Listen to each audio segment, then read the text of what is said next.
That's amazing. Great job. Right now, 7 News Now following several stories for our 6 a.m. hour. New York City essentially shut down right now. Transit not running and drivers told to stay off the roads. Snow still coming down up and down the Northeast right now. Storm Station 7's Dale Cedars looking at some of the larger snow totals. Also at 6 o'clock, questions this morning if Denver police were justified after shooting and killing a teen yesterday morning. Either way, protests are set for later today. And overnight, 7 News Now at the scene of a fire in Aurora. A woman in the hospital but alive, able to set off her own alarm. And right now at 6 o'clock, we're going to take a look at what's taking place in the Northeast in just a moment. But here in Colorado, it is gorgeous. Few clouds in the southwest corner. This is sort of the beginning of some changes. But today, we're still going to see those spring-like temperatures across the majority of the state. As you're heading out the door this morning, it is nice and warm in most locations. Greeley, you're one of the cooler spots right there at 27. Here in Denver, 48. And off to the west, you can see Boulder right there at 54 degrees. Have those downsloping winds, and that's what's warming you up. You can see those temperatures just dropping right now. That's typical for this time of the day. We do have some teens and 20s up in the high country. Now, we're going to see plenty of sunshine down here. Few clouds off to the west, and we'll show you that a little bit later on. But look at these temperatures. 70 degrees by 2 o'clock this afternoon. Yesterday here in Denver, we hit 71. Today, it looks like we might be just a little bit cooler. No record for us yesterday or yet again today. Traffic now with Jason. How are things looking? Well, they're getting busier and busier, unfortunately. We do have some heavy stop-and-go traffic now on that north side of town. You can see it here from the CDOT camera southbound I-25 from just after the Thornton Parkway down to 84th Avenue. So there's going to be that real slow drive. You can see the drive overall in pretty decent shape around town. So you're seeing some of that building traffic around, but really not that bad, especially out to the east side. We did have a closure of westbound Colfax by 225 in the overnight hours for some of the fast tracks work. Air Tracker 7 right now over Highway 36, taking a look at the drive right by 80th Avenue, right before you would get to Federal. Just starting to see that buildup of traffic, but overall a pretty nice drive through Broomfield, Westminster, and all the way on up into Boulder. All right, Jason, thank you. 6:01 now. A live look at conditions along the Northeast. This is a live picture. This is Plum Island, Massachusetts. Northern Massachusetts, clearly, along the coast there. On top of that heavy snow in that Massachusetts area this morning, the National Weather Service reporting some coastal flooding because of this big storm. Winds are also a game changer right now. Gusts over 70 miles an hour reported at the Nantucket Airport, for example. That's been kicking up the surf and causing snow drifts several feet high. And this morning, a pretty unusual scene in New York City. Streets pretty empty. Drivers told to just stay home. In the last few minutes, though, officials did lift the travel bans in both New York City and New Jersey. Still, 7 states are under an emergency order. Extreme snowfall, hurricane-force winds. Travel ban for the entire state. Please remain home and remain off the roads.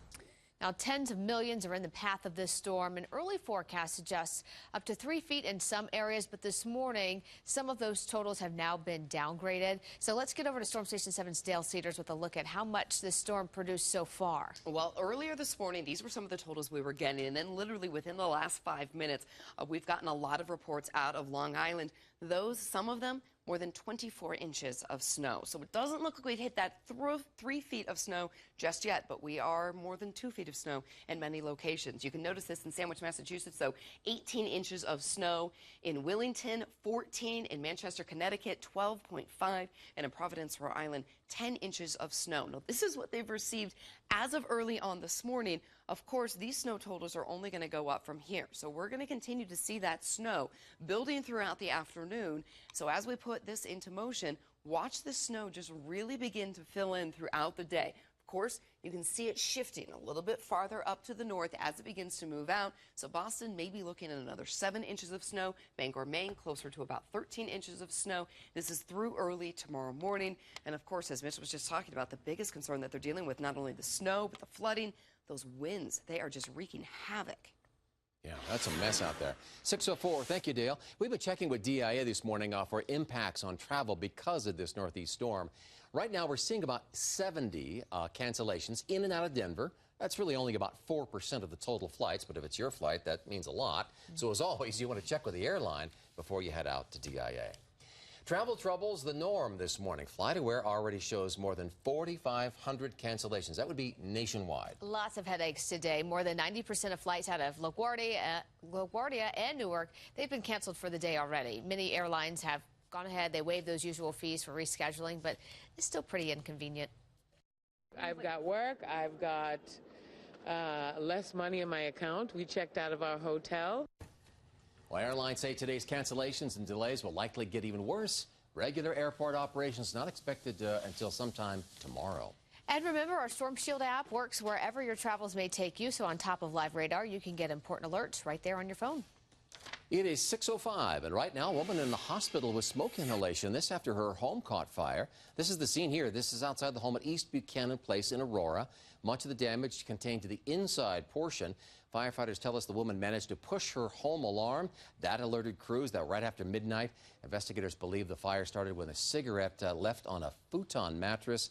There was a pet inside that was killed. This morning, a protest for a young girl, Jessie Martinez. A march for justice, as it's being called, that will end at 9 o'clock right here at the DA's office in downtown Denver. Friends of Hernandez saying she was the one who was shot and killed by Denver police yesterday morning in a back alley in the Park Hill neighborhood. We brought you this as breaking news in the mid-morning yesterday. Police are saying that a young girl was behind the wheel of a stolen vehicle, but they're not releasing the name of that person. They're also saying that the young girl tried to run over a police officer, injuring him before shots rang out. Police Chief Robert White addressing questions on whether this was a justified shooting. Listen. In the investigation, we'll discover exactly what happened, why hopefully the driver did what the driver did. Well, the driver was in a stolen car, and the actions of the officers. And I think the facts will show that hopefully that the officers' actions were correct. If they weren't, we'll certainly address that. Now, just last night, a vigil where the shooting happened. Friends of Hernandez there holding up signs against police brutality. That's what they believe yesterday's shooting was an example of. Today's march expected to be a continuation of that. Again, it will end right here at the DA's office at 9 o'clock this morning. Back to you. Thank you, Eric. 6:07. An officer-involved shooting in Pueblo may be the first in the state caught on those new officer body cameras. Orlando Lopez killed by police. This happened Sunday during a shootout. Police say one of the officers involved was wearing one of those cameras, just issued last week, in fact. That footage not available yet because it's still considered evidence. It could be released soon. The Pueblo Police Department planning a news conference, in fact, to talk about body cam policies. Well, a sex trafficking operation during the National Western Stock Show has been broken up. 2 suspected traffickers arrested during that event. Agents also managed to rescue 6 minors. You'll remember we told you about the close attention to this year's show earlier this month. And at 6:07, a live look over Denver this morning. City County building there. Next week, the City Council here in Denver will take a final vote on raises. Under this plan, councilors and the mayor would get a little more than a 10% raise. But instead of going into effect all at once in July, they've decided this raise would likely be phased in over 2 years. To breaking news now at 6:08. In just the last 30 minutes, officials confirming for us at least 5 people killed. This is an attack in Libya. Gunmen able to storm. This is a luxury hotel. This is in the city of Tripoli. They took several people hostage initially. This video shows the aftermath of the whole situation. At least 3 guards also killed in this gun battle. An online group supporting ISIS says the attack was carried out in the name of a key al-Qaeda operative. Well, turning to the fight against ISIS in Syria now. This morning, monitors in that country reporting that Kurdish forces have retaken the key town of Kobani. The fight for control has continued over the last 112 days. The town's deputy foreign minister telling CNN an official announcement on this development could come today. And some new video overnight as Japan gathers for a prayer service. They're hoping there for the release of that second Japanese hostage in ISIS custody. Right now, a special Japanese envoy's in Jordan working to that end. They're hopeful that both the hostage there from Japan and a Jordanian pilot will return home very soon with smiles, they say, on their faces. It is now 6:08. And right now, President Obama, First Lady are arriving in Saudi Arabia. This is video as they left India. They're cutting that trip a little short. It was a 3-day visit. President Obama will lead U.S. officials in remembering Saudi Arabian King Abdullah. A total of 27 U.S. officials expected there today to pay their respects.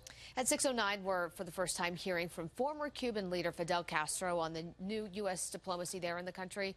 In a new letter, Castro says he still does not trust Washington, but he does say he supports new negotiations, writing that favors cooperation and friendship among world leaders.